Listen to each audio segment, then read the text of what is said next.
I had a mental calendar in my mind, so I wasn't there physically, but I was aware. And in doing that, I would check in and check in and check in, and then I got to ride the Amtrak from Penn Station. I got to take the 810 Adirondack.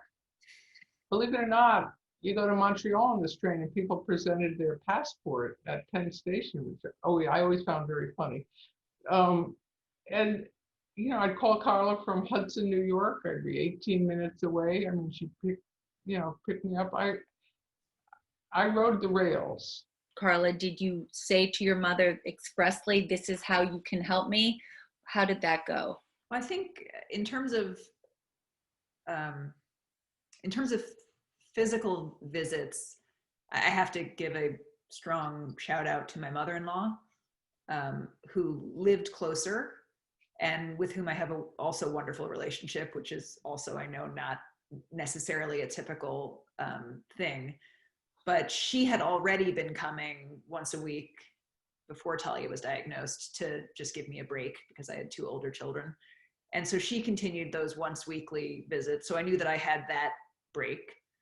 And I'd say that my mom and I saw each other every other week in person, but we spoke daily. I would say the biggest support that she was to me was tracking me from afar, was always being available, so that when I even was out of the house shopping for shoes or something, or in the grocery store, and I was overcome or just needed a distraction, I would call her. She would always pick up the phone, and she would maybe start asking me about how I was doing, and I would say, that's not why I'm calling today. Tell me something else. Talk about anything else. Tell me about my new nephew. Tell me about anything.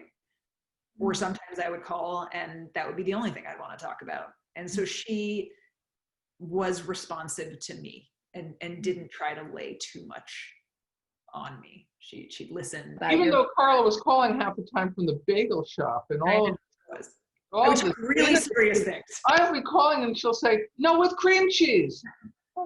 We'd be talking about funerals, and then I would order a bagel, and then we'd go back to talking about funerals. It was jarring, but you rolled. I got used to intimacy in strange places, but I didn't care. If Carla wanted to call me, I'll be there.